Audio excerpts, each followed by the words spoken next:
नमस्कार दोस्तों, स्वागत है आपका न्यूज़ प्लैनेट में।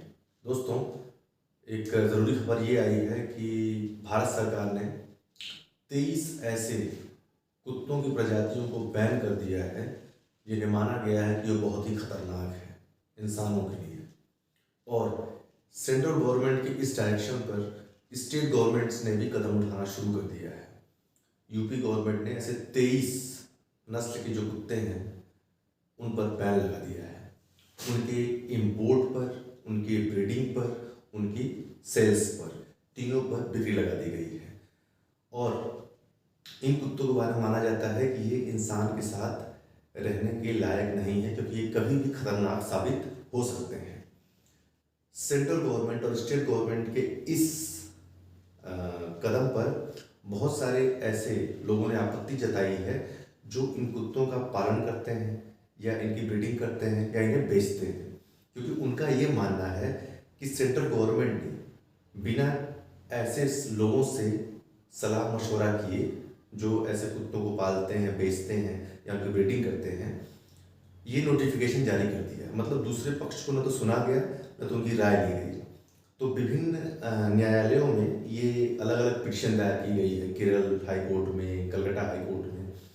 तो हाई कोर्ट ने जो बैन है उस पर स्टे रखा है और सेंट्रल गवर्नमेंट से इस पर जवाब मांगा है। अब अगर हम बात करें इन कुत्तों की प्रजातियों को जो सेंट्रल गवर्नमेंट ने बैन किया है, तो हमारे पास इसकी लिस्ट है जो कि भारत सरकार के मंत्रालय द्वारा जारी की गई है। तो इन ब्रीड्स में जो है पिटबुल है, पिटबुल टेरायर्स और रोटवेलर्स हैं, और डोगो अर्जेंटिनो हैं, इसके अलावा अमेरिकन बुलडॉग है, टोसा इनू है, और एकिटा है, और फिला ब्रेसाइलेरियो है। तो ये कुत्तों की प्रजातियां जो है बैन की गई हैं। और ये जो लिस्ट है ये जारी की गई है union animal husbandry, fisheries and dairying ministry, 12 मार्च को ये जारी की गई है। तो इन कुत्तों के आयात पर और इनके बिक्री पर और इनकी ब्रीडिंग पर पूर्ण रूप से प्रतिबंध लगा दिया गया है। तो इसको लेकर विभिन्न लोगों ने पिटीशन दायर की है और उसके खिलाफ कोर्ट में सुनवाई होगी। और बहुत सारे ऐसे केस आए हैं हमारे देश में जहाँ पर गंभीर इस तरह के जो खतरनाक नस्ल के कुत्ते हैं, इन्होंने अपने मालिकों पर ही हमला किया है या दूसरे लोगों पर हमला किया है। तो इसको देखते हुए आजकल तो जो गली में कुत्ते घूम रहे हैं वो भी काफ़ी खतरनाक हो गए हैं, वो भी लोगों को अकेले पाते हैं तो काफ़ी कुछ कर देते हैं। तो इस तरह से अगर आप देखें तो मामला काफ़ी गंभीर है। और बाकी इन कुत्तों के बारे में हम आपको थोड़ी बहुत जानकारी देते हैं जिससे आपको मालूम चले कि कुत्तों को बैन क्यों किया गया। तो दोस्तों, सबसे पहले हम बात करते हैं कुछ ख़ास कुत्तों की जो विशेष रूप से ख़तरनाक हैं।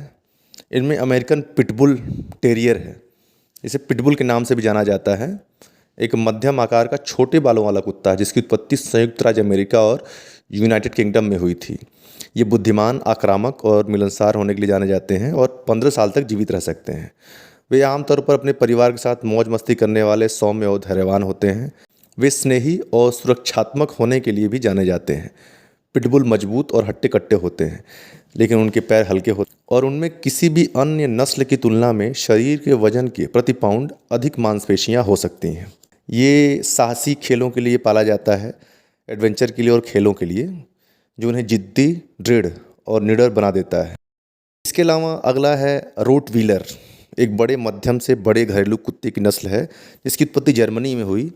ये वफादार, आत्मविश्वासी और अच्छे स्वभाव वाले होने के लिए जाने जाते हैं और अक्सर रक्षा अभियानों में, बचाव अभियानों में, पुलिस केस में और ड्राइविंग के लिए इनका उपयोग किया जाता है। डोगो अर्जेंटिनो एक बड़े मिस्टिफ प्रकार के कुत्ते की नस्ल है जिसकी उत्पत्ति 20वीं शताब्दी की शुरुआत में अर्जेंटीना में हुई थी। इसे भाइयों एंटोनियो और अगस्टिन नोरेस मार्टिनेज द्वारा विकसित किया गया था, जिन्होंने इसकी ऊंचाई बढ़ाने के लिए ग्रेट डेन सहित अन्य नस्लों के साथ विएज पेरो डी पेलियो कार्डोबेस को मिलाया था। डोगो अर्जेंटिनो अर्जेंटीना का राष्ट्रीय कुत्ता है। यह एक झुंड शिकार कुत्ता है, मतलब समूह में शिकार करने वाले कुत्तों का एक हिस्सा है। इसमें एक गंभीर एथलीट की ताकत, बुद्धि और त्वरित प्रतिक्रिया है। तो आज के लिए दोस्तों बस इतना ही। अगले एपिसोड में फिर मिलेंगे। धन्यवाद और जय हिंद।